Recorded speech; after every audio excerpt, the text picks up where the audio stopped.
Morning students, मैं मयंक मधुर एक नए दिन पर एक नए वीडियो लेक्चर के साथ आप लोगों के बीच फिर से मौजूद हूं।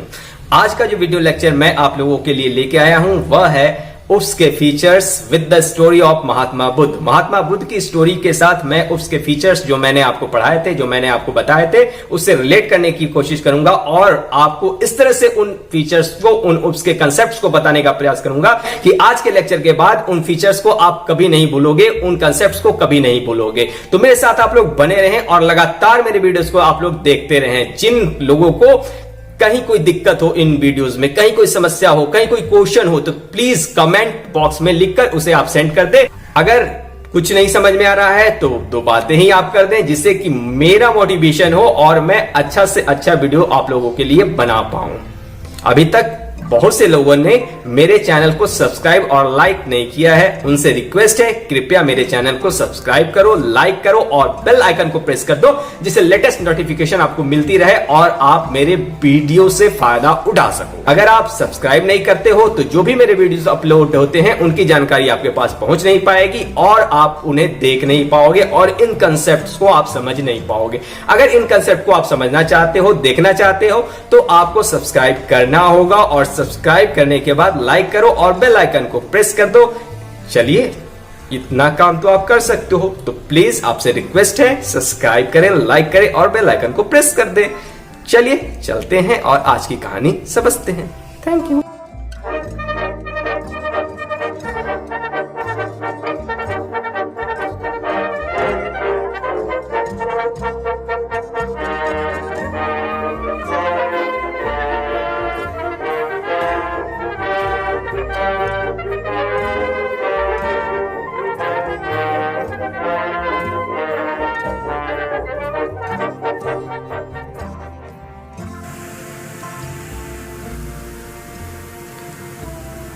गुड मॉर्निंग स्टूडेंट्स, मैं मयंक मधुर फिर से आपके बीच एक नए टॉपिक, एक नए वीडियो लेक्चर के साथ। आज का जो लेक्चर हम लोग देखेंगे, आज जो बात हम लोग समझने की कोशिश करेंगे वह है उप्स के फीचर्स। जिन फीचर्स को हम लोगों ने पढ़ा, समझा, उनको मैं रिलेट करने की कोशिश करूंगा जो कहानी मैंने आपको भगवान बुद्ध की सुनाई थी उस कहानी से, और इन फीचर्स को आपको real life examples, real life story जो हैं उस स्टोरी के साथ मैं जोड़ने का प्रयास करूंगा। देखो बच्चों, ये जो मैं कर रहा हूँ कि रियल लाइफ के एग्जाम्पल से जो भी टॉपिक्स हैं उनको जोड़ता हूँ, इसके पीछे एक कारण है। कारण यह है कि अगर कंसेप्ट की बात करो आप, अगर किसी चीज़ को गहराई से जानने की बात करो आप, तो अगर आप उसको समझ जाते हो अपनी भाषा में, जो भाषा तुम अच्छी तरह से जानते हो उस भाषा में अगर उसको आप समझ जाते हो तो आपके लिए उसे याद रखना बहुत आसान हो जाता है। अब हम लोग क्या करते हैं, हम लोग डेफिनेशन पढ़ते हैं, बुक्स पढ़ते हैं और हम लोग कंसेप्ट ना जान के जो किताबी बातें होती हैं उन बातों को भर देते हैं, बोल देते हैं। हम लोग रट्टू तोता बन जाते हैं। अगर आपसे कोई कहे व्हाट इज एब्स्ट्रैक्शन, आप एब्स्ट्रैक्शन का डेफिनेशन 4 लाइन का एकदम फराटेदार इंग्लिश में बोल देते हो, लेकिन उसके पीछे क्या कंसेप्ट है, इस कंसेप्ट को समझना जरूरी है। अगर इस कंसेप्ट को आप समझ लेते हो तो आपको एक ही डेफिनेशन हर एक जगह रटना नहीं है और ना ही बोलना है। आप डेफिनेशन बनाओगे और उस डेफिनेशन को आप अपने अनुसार बना के कहीं भी आप बोल सकते हो। कब? जब कंसेप्ट को समझोगे। जब एब्स्ट्रैक्शन क्या होता है, क्यों आया, इसकी पूरी कहानी आप समझ लोगे तो आसानी से आप डिफिनेशन बनाकर उसको कहीं भी बोल सकते हो। आपको जो है रटी रटाई बात बोलने की आवश्यकता नहीं है, आपको अपने भीतर से डिफिनेशन निकालना है और अपनी भाषा में, अपने लैंग्वेज में आपको बता देना है सामने वाले को। जब आप इंटरव्यू देने जाओगे, वहां जब इस तरह के क्वेश्चंस आपसे पूछे जाएंगे तो इस तरह का जवाब अगर आप देते हो तो सामने वाले को यह पता चलेगा कि भैया इस बच्चे में दम है, ये कंसेप्ट को जानता है, इसने गहराई से बातों को समझा है और जाना है। इसीलिए मैं इनको रियल लाइफ एग्जाम्पल्स के साथ बराबर रिलेट करता रहता हूं।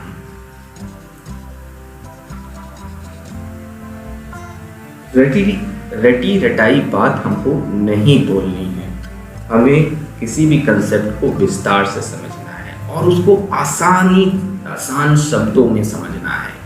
उसको अपने आसपास कुछ ऐसा है जिससे कि उसको रिलेट कर देना है। तो रिलेट जब हम लोग उसको कर देंगे तो वो क्या होगा, भले डिफिनेशन हम लोग भूल जाए, भले किताबी बातें हम लोग भूल जाएं, लेकिन जिस चीज़ से उसको रिलेट किए हैं अगर वो याद है, वह अगर हम लोग को जानकारी है तो हम लोग उसी हिसाब से, उसकी मदद से हम लोग डिफिनेशन बना सकते हैं और डिफिनेशन को कहीं भी हम लोग किसी को भी उस कंसेप्ट को समझा सकते हैं। इसीलिए मैं इन बातों को कहता हूं और आपको इस रास्ते से, आसान रास्ते से आपको लेकर चल रहा हूं।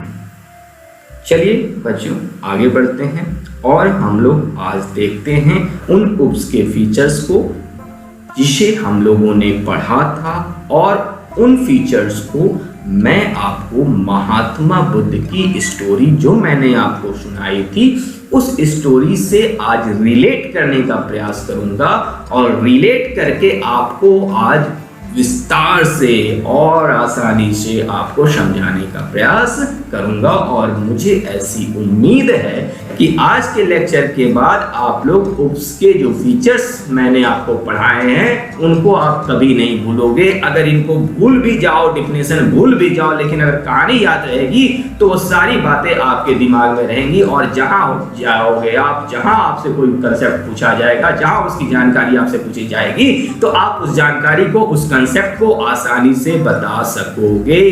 तो चलो बच्चों आज कहानी स्टार्ट करते हैं और हम लोग रिलेट करने की कोशिश करते हैं महात्मा बुद्ध की स्टोरी उसके फीचर्स के साथ। जो फीचर्स हम लोगों ने लास्ट लेक्चर्स में देखे थे वह फीचर्स थे 4। अगर देखा जाए तो टोटल हम लोग 6 पढ़े थे, लेकिन उसमें से महत्वपूर्ण जो फीचर्स होते हैं उप्स के लिए वो 4 ही होते हैं। पहला हमारा होता है एब्स्ट्रैक्शन। फर्स्ट जो फीचर हमारा महत्वपूर्ण होता है वह क्या होता है, हमारा एब्स्ट्रैक्शन होता है। सेकेंड जो फीचर हमारे लिए महत्वपूर्ण है या कहें उप्स के लिए महत्वपूर्ण है वह क्या है, इनकैप्सुलेशन। तीसरा जो फीचर है वह इनहेरिटेंस का है और चौथा जो फीचर है वह पॉलीमॉर्फिज्म का है। अब डिफिनेशन की बात करें, प्रोग्रामिंग की बात करें तो इसको हम लोगों ने डिफिनेशन अगर हम लोग कंसंट्रेट करें तो डिफिनेशन सारे का हम लोगों ने देखा था और हम लोग समझ भी चुके हैं। अब बात आती है कि एब्स्ट्रैक्शन को कैसे हम रिलेट करेंगे, किस कहानी के साथ, महात्मा बुद्ध की कहानी के साथ। इसको आप समझें और इसको आप देखें। जहां तक डिफिनेशन की बात है तो डिफिनेशन हम लोगों ने देखा था, क्या था, abstraction is an act of representing essential features without including the background details. Abstraction क्या है, एक एक्ट है। एब्स्ट्रैक्शन क्या है, एक्ट है ऑफ रिप्रेजेंटिंग, रिप्रेजेंट करने के लिए एसेंशियल, आवश्यक विशेषताओं को बिना शामिल किए हुए, जो विशेषताओं के जो बैकग्राउंड डिटेल्स हैं उन डिटेल्स को, या जो आपसे आवश्यक नहीं है, जो यूजर से आवश्यक नहीं है, जो यूजर से रिलेटेड नहीं है, जिससे यूजर को कोई मतलब नहीं है, वे विशेषताएं हैं लेकिन उनको क्या कर दिया जाएगा, हाइड कर दिया जाएगा। और जिससे यूजर को मतलब है, जिससे एंटिटी को मतलब है, जिससे लोगों को मतलब है, वे विशेषताओं को क्या किया जाएगा, रिप्रेजेंट किया जाएगा। एब्स्ट्रैक्शन क्या है? Abstraction is an act of representing essential features without including the background details. That means जो फीचर्स हैं, जो फंक्शनैलिटीज हैं, उनको रिप्रेजेंट किया जाता है किसी भी यूजर से रिलेटेड, और जो उसके काम की चीज नहीं है, जिससे उसको कोई मतलब नहीं है, ठीक है, उन चीजों को जो कॉम्प्लिकेशंस को बढ़ाते हैं, जो चीजों को कॉम्प्लिकेट करते हैं, उन चीजों को हाइड कर दिया जाता है और सिस्टम को और एक व्यवस्था को सिंपल बनाने के लिए जो फंक्शनैलिटी आवश्यक है, वही फंक्शनैलिटी सिर्फ यूजर को प्रोवाइड की जाती है। That is abstraction. इसे हम लोग क्या कहते हैं, एब्स्ट्रैक्शन कहते हैं। अब इस एब्स्ट्रैक्शन को मैं आपको जोड़ूंगा आज महात्मा बुद्ध की कहानी से। कैसे जोड़ता हूं यह देखें आप। जैसा कि हम लोग जानते हैं, महात्मा बुद्ध के बचपन का क्या नाम था, सिद्धार्थ था। इसमें तक कहीं कोई समस्या वाली बात नहीं है, हम लोग विस्तार से जानते हैं, हम लोग बचपन से इस कहानी को पढ़ते आए हैं, समझते आए हैं कि महात्मा बुद्ध के बचपन का नाम सिद्धार्थ था। अब जब सिद्धार्थ का जन्म हुआ तो उनके पिता शुद्धोधन के द्वारा एक नामांकन समारोह आयोजित किया गया और उस समारोह में उस समय के जितने ऋषि महात्मा ज्योतिषाचार्य थे सभी लोगों को बुलाया गया और सिद्धार्थ के पिता ने उनसे कहा कि आप लोग सिद्धार्थ के बारे में, उनके भविष्य के बारे में कुछ बताएं। अब वहां पर वे ऋषि महात्माओं ने कई तरह की बातें कही, है ना, लेकिन एक जो ऋषि थे, उन्होंने कहा कि आप कुछ भी कर लें, सिद्धार्थ बड़े होकर महान सन्यासी ऋषि बनेंगे। अब इस बात से उनके पिता, सिद्धार्थ के पिता शुद्धोधन बड़े चिंतित हो जाते हैं। अचिंतित होकर यह सोचते हैं कि ऐसी क्या व्यवस्था की जाए कि सिद्धार्थ जो है सन्यास की तरफ किसी भी स्थिति में जाए ही नहीं। अब सन्यास की तरफ कोई क्यों जाता है? जब उसमें करुणा पैदा होती है, जब उसे दुख की अनुभूति होती है, जब उसे कष्ट मिलते हैं, जब उसे संसारिक जो माया मोह होती है उससे उसे तकलीफ मिलती है, तो वह कहां जाता है? वह सन्यास की तरफ जाता है। तो सिद्धार्थ के पिता चाहते थे कि सिद्धार्थ को किसी भी स्थिति में इन सारी चीजों से वास्ता ना पड़े, जीवन में उनको इन सारी उन्हें यह सारी चीजें मिले ही नहीं। तो क्या किया उन्होंने सिद्धार्थ के लिए एक आभासी दुनिया बनाई, एक ऐसी दुनिया बनाई जहां की सब कुछ अच्छा था, सब कुछ सुंदर था, कुछ भी ऐसी चीज नहीं थी, कोई भी ऐसी घटना नहीं थी जो कि किसी तरह से सिद्धार्थ को दुख पहुंचाती या सिद्धार्थ को यह बताती कि दुख क्या होता है, तकलीफ क्या होती है। एक राजसी विलासिता का जो है वातावरण सिद्धार्थ को दिया गया और सिद्धार्थ जो है उसी विलासिता वातावरण में अपने जीवन के पल काटने लगे। सिद्धार्थ बाहर की दुनिया से छिपे हुए थे, उनको बाहर की दुनिया जो वास्तविक दुनिया थी उस वास्तविक दुनिया के बारे में कोई जानकारी नहीं थी। उनको उनके पिता के द्वारा जो सिद्धार्थ के राजा बनने के लिए, एक महान राजा बनने के लिए आवश्यक चीजें थी, वो आवश्यक चीजें उनको दी गई, उनको प्रशिक्षण दिए गए, घुड़सवारी बताई गई, उनको तीरंदाजी बताई गई, ये सारी बातें उनको बताई गई, उनको सिखाई गई, लेकिन तकलीफ क्या होता है, दुख क्या होता है, यह उनको नहीं बताया गया। कहा जाता है कि उनके बगीचे में हमेशा पूरे साल हरे भरे वृक्ष ही होते थे, एक सूखा पत्ता भी नहीं होता था, क्योंकि उसे देखकर कहीं सिद्धार्थ को तकलीफ की अनुभूति ना हो। अब एब्स्ट्रैक्शन कहां है? यहां पर है, एब्स्ट्रैक्शन है, जो है एब्स्ट्रैक्शन? कहां है एब्स्ट्रैक्शन? एब्स्ट्रैक्शन इसमें है कि सिद्धार्थ के पिता के द्वारा सिद्धार्थ को हाइड कर दिया गया, छिपा दिया गया, वही सारी चीजें दिखाई गई जो सिद्धार्थ को महान राजा बनने के लिए आवश्यक है, उन सारी चीजों को छिपा लिया गया जिससे सिद्धार्थ को करुणा पैदा हो, जिससे सिद्धार्थ को दुख हो, उन सारी चीजों को हाइड कर लिया गया, छिपा लिया गया। दैट इज एब्स्ट्रैक्शन बच्चों, यही तो एब्स्ट्रैक्शन है, यही एब्स्ट्रैक्शन है, यही एब्स्ट्रैक्शन है।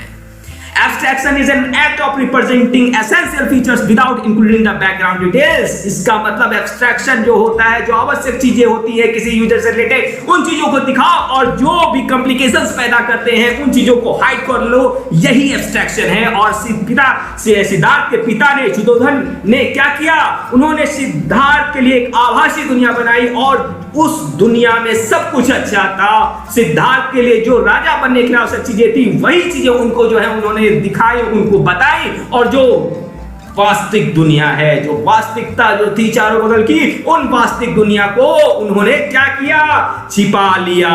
उन्होंने सिद्धार्थ के पास उसे भटकने भी नहीं दिया, उसकी सच्चाई वहां आने भी नहीं दी। दैट इज एब्स्ट्रैक्शन, यही एब्स्ट्रैक्शन है। मुझे उम्मीद है इस कहानी के बाद आप पूरी जीवन कभी भी एब्स्ट्रैक्शन को भूलोगे नहीं। That is abstraction. चलिए अब चलते हैं हम लोग नेक्स्ट कंसेप्ट की तरफ। नेक्स्ट जो हम लोगों को पढ़ना था दैट इज था इनकैप्सुलेशन। अब इनकैप्सुलेशन को भी हम लोगों ने देखा, समझा, रटी रटाई बात भी जानी। आपसे अगर मैं पूछूं व्हाट इज इनकैप्सुलेशन, आप तुरंत कहोगे encapsulation is nothing, it is a packing of data members and member function into a single component. बहुत अच्छी बात है, आपको जानकारी है व्हाट इज इनकैप्सुलेशन। लेकिन अगर मैं कहूं इसे समझाओ बच्चों, आप लोगों में से बहुत कम बच्चे होंगे जिसे इसे समझा पाएंगे, इसे विस्तार दे पाएंगे। लेकिन इस कहानी के बाद आप उसे विस्तार दोगे, यह मेरा उम्मीद है और आप पे विश्वास है। इस विश्वास को आपको तोड़ना नहीं है। चलिए समझते हैं, इस कहानी को रिलेट करते हैं इनकैप्सुलेशन से। कहता है इनकैप्सुलेशन कुछ नहीं है, या पैकिंग है, बांधना, बांध दिया जाए। किसको? डेटा मेंबर्स को, एम मेंबर फंक्शन को। कहां पर? एक सिंगल कंपोनेंट में। अब महात्मा बुद्ध के बचपन का नाम सिद्धार्थ था। अब सिद्धार्थ को उनके पिता शुद्धोधन के द्वारा बांध दिया गया राजसी विलासिता के एक आभासी दुनिया में। बाहर की दुनिया से उनको कोई मतलब नहीं था। यहां पर एक पूरा जो है, कहें कि एक पूरा जो है आभासी दुनिया का गठन वहां प्रपंच किया गया। उनके लिए जो है एक आभासी दुनिया बनाई गई और उस आभासी दुनिया में उनको पैक कर दिया गया, उनको बांध दिया गया। और बाहर क्या है उससे उनको कोई जानकारी नहीं थी, उसकी उन्हें कोई जानकारी नहीं थी। That is encapsulation. यही क्या है? इनकैप्सुलेशन है, packing of data members and member functions. यहां सिद्धार्थ को पैक किया गया। कहां पैक किया गया? राजसी विलासिता की जो एक आभासी दुनिया थी, उस दुनिया में उनको पैक कर लिया गया और उनसे जो राजा बनने के लिए जो आवश्यक चीजें थी, उन सारी चीजों को उनको बताया गया। लेकिन जो वास्तविक दुनिया थी, उस वास्तविक दुनिया को उनको दिखाया नहीं गया। That is encapsulation. इसे हम लोग कहते हैं इनकैप्सुलेशन बच्चों, यही इनकैप्सुलेशन है। इसे अगर आप याद रखोगे तो आपको डिफिनेशन रटने की आवश्यकता नहीं है। डिफिनेशन आप बनाओ और आप उस डिफिनेशन को बनाकर अपने अनुसार बोलो सामने वाले को, कि सामने वाले को भी समझ में आए what is concept, what is concept. चलो बच्चों, अब हम लोग चलते हैं अपने तीसरे कंसेप्ट की तरफ।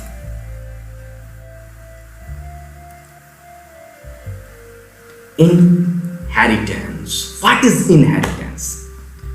जैसा मैंने आपको बताया भी था पिछले लेक्चर में, N inheritance is nothing. Inheritance कुछ नहीं है, इट इज मनी और property that you can receive from someone who has died. That means अगर किसी की मृत्यु हो जाती है तो उससे आप कुछ मनी या प्रॉपर्टी जो कि आप रिसीव करते हो, दैट इज इनहेरिटेंस। अब इस कहानी में इनहेरिटेंस कहां था, कहां हो सकता था? तो सिद्धार्थ के पिता शुद्धोधन कहां के राजा थे? महाराज थे, कपिलवस्तु के। अब अगर सिद्धार्थ साधु सन्यासी ना बनते, ज्ञानी ना बनते, भगवान ना बनते, महात्मा ना बनते, तो वह क्या होते? तो वह भी महाराजा होते, वह भी महाराज होते। कहां? कपिलवस्तु के। अब सिद्धार्थ को वो सारा राजपाट उनके पिता के बाद प्राप्त होता। तो ये पिता के बाद जो राजपाट सिद्धार्थ को प्राप्त होता, दैट इज इनहेरिटेंस। यही क्या है? इनहेरिटेंस है।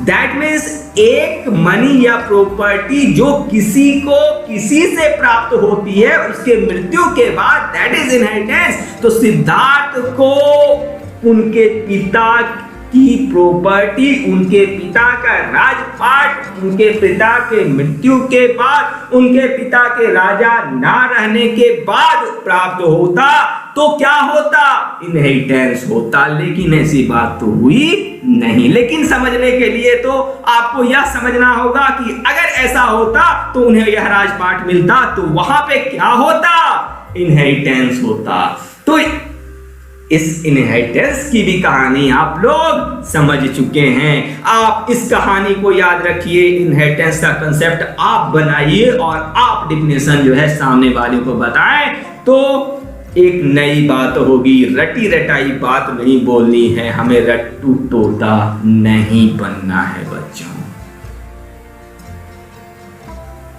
नेक्स्ट कंसेप्ट की तरफ चलते हैं, पॉलीमॉर्फिज्म। अब पॉलीमॉर्फिज्म कैसे इस कहानी के साथ जुड़ा हुआ है? बहुत बड़ी बात है। लेकिन अभी अगर मैं आप लोगों से पूछूं तो निश्चित है कि कुछ बच्चे यह भी बोल दे कि हाँ भैया अब तो हम लोग समझ गए हैं कि कैसे इस कहानी के साथ पॉलीमॉर्फिज्म में जुड़ा है। लेकिन जो लोग नहीं समझे हैं उनके लिए एक बार मैं फिर से समझाता हूं। सिद्धार्थ का जब जन्म हुआ वह क्या थे? राजकुमार थे। जब उनको दुख उन्होंने देखा, जब उनमें करुणा उत्पन्न हुई, उन्होंने राजपाट त्याग दिया, उन्होंने घर द्वार त्याग दिया और वह ज्ञान की प्राप्ति के लिए भटकने लगे, कठोर तपस्या करने लगे।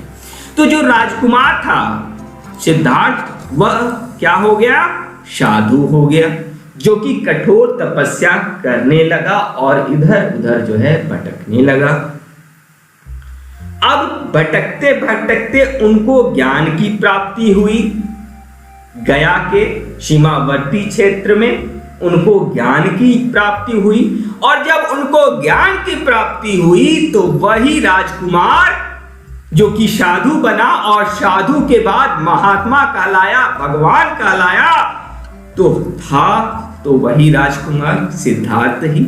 लेकिन वह पहले राजकुमार था, फिर साधु बना, साधु के बाद महात्मा बना और भी कितने रूप थे उनके, थे वह सिद्धार्थ ही, थे वह सिद्धार्थ ही। लेकिन उन्हीं का रूप था कब? बचपन में वह राजकुमार थे।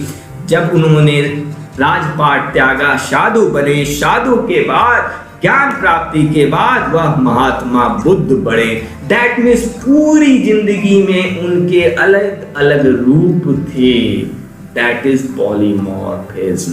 यही क्या है? पॉलीमॉर्फिज्म है। Polymorphism means many forms. मैं आपको पढ़ा रहा हूं, मैं टीचर हूं, मैं ही हूं, लेकिन मेरा रूप यहाँ एज ए टीचर है। मैं जब भोजन बनाने लगूं, मैं वहां पे कुकिंग करने अगर मैं लगूं तो मैं वहां कुक कहलाऊं। मैं अगर बाइक चला रहा हूं, मैं राइडर कहलाऊं, हूं मैं ही, लेकिन मेरा फॉर्म बदल रहा है। That is polymorphism. यही पॉलीमॉर्फिज्म है। और महात्मा बुद्ध को शाक्य मुनि भी कहा गया बच्चों। ठीक है, तो आप यह भी समझ गए होंगे कि how polymorphism is related to our story of Mahatma Buddha. आपको कहीं कोई कंफ्यूजन नहीं रही होगी इन कंसेप्ट्स को कहानी से रिलेट करने में। आप आसानी से सारी बातों को समझ चुके हो। आपको इस कहानी को याद रखना है, कंसेप्ट्स याद रहेंगे, और कंसेप्ट्स याद रहेंगे तो सारी बातें याद होंगी, और इन्हीं पे उप्स डिपेंडेंट है। कोई भी प्रोग्रामिंग लैंग्वेज अगर इन 4 फीचर्स को फॉलो करता है, कंप्लीटली फॉलो करता है, तो आप कह सकते हो कि वह प्रोग्रामिंग लैंग्वेज जो है वह completely object oriented programming language है। और अगर कोई प्रोग्रामिंग लैंग्वेज इन चारों फीचर्स को कंप्लीटली फॉलो नहीं करता है तो वह partial object oriented programming language है, वह completely object oriented programming language नहीं है। अब यह बात आ गई, अब बात के बाद फिर बात निकली, अब यह बात निकली कि क्या C++ हमारा कंप्लीटली फॉलो करता है इन 4 फीचर्स को? तो मैं कहूंगा नहीं। यहां पे बहुत से ऐसे कंसेप्ट आपको मिलेंगे, बहुत से ऐसी बातें यहां पे इसकी कहानी में मिलेंगी जो कि आपको बताएंगी कि ये जो है हमारे चारों फीचर्स को C++ हमारा कहीं ना कहीं जो है फॉलो नहीं करता है, या कंप्लीटली इन फीचर्स को फॉलो नहीं करता है। इस कारण से C++ is not purely object oriented programming language. ये कैसा लैंग्वेज है? It is a partial object oriented programming language. जैसी की कहानी मैंने आपको बताई, क्या बताई? एनी लैंग्वेज दैट सपोर्ट्स, कोई लैंग्वेज जो सपोर्ट करता है एब्स्ट्रैक्शन को, इनकैप्सुलेशन को, इनहेरिटेंस को, पॉलीमॉर्फिज्म को, इन फीचर्स को completely are known as object oriented programming languages. C++ support these features but not fully, so we can say that C++ is not purely object oriented programming language or partially object oriented programming language। हमारा जो है क्या करता है कि कोई भी language जो कि एब्स्ट्रैक्शन को सपोर्ट करता है, इनकैप्सुलेशन को सपोर्ट करता है, इनहेरिटेंस को सपोर्ट करता है, पॉलीमॉर्फिज्म को सपोर्ट करता है, इन फीचर्स को कंप्लीटली सपोर्ट करता है, वे हमारे कहलाते हैं object oriented programming languages. C++ support in features को नहीं, फुल्ली जो है इनको सपोर्ट नहीं करता है, इसलिए C++ जो है हमारा purely object oriented programming language नहीं है। यह कैसा लैंग्वेज है? यह partially object oriented programming language है। तो C++ कैसा लैंग्वेज हुआ बच्चों? यह partially object oriented programming language हुआ।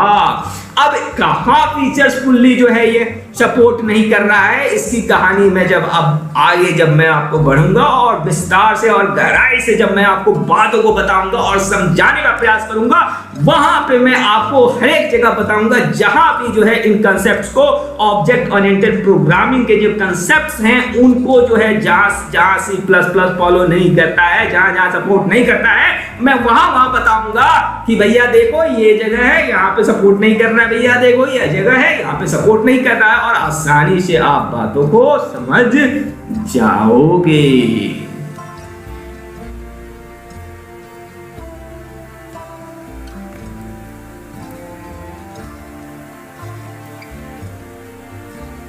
तो आज की कहानी यहीं समाप्त होती है। मुझे ऐसी उम्मीद है आप लोगों को यह कहानी अच्छी लगी होगी, कंसेप्ट भी आप लोग कंप्लीटली अब समझ चुके हैं, क्योंकि अब इसमें कुछ समझाने को बचा नहीं है। अब हम लोगों का लगभग पहला जो होता है इंट्रोडक्शन ऑफ C++ या समाप्त होने की ओर है। 1-2 टॉपिक और बचे हैं, जैसे कि एप्लीकेशन ऑफ C++, यह मैं नेक्स्ट लेक्चर में बताऊंगा, और एडवांटेजेस ऑफ C++, इसकी भी हम लोग नेक्स्ट लेक्चर्स में चर्चा करेंगे। उसके बाद हम लोग जो है सेकंड जो है अपने चैप्टर की तरफ चलेंगे। तो बच्चों, आपको यह लेक्चर कैसा लगता है? कहाँ इसमें समस्या है? क्या इम्प्रूवमेंट हो सकता है? इन सारी बातों को कमेंट सेक्शन में प्लीज टाइप करके आप सेंड कर दो, तो मुझे यह पता चलेगा कि भैया आप लोगों को दिक्कत कहाँ है। और अगर दिक्कत नहीं है तो आप जो भी लिखोगे उससे मुझे अच्छा लगेगा और मुझे एक प्रेरणा मिलेगी कि भैया मैं अच्छा कर रहा हूँ। तो भैया लिखो, क्यों बैठे हो, क्या सोच रहे हो, कब लिखोगे, कब पढ़ोगे, पढ़ भी जाओ। चलिए, आज की कहानी इन्हीं शब्दों के साथ मैं समाप्त करता हूं। Thank you for your support and cooperation.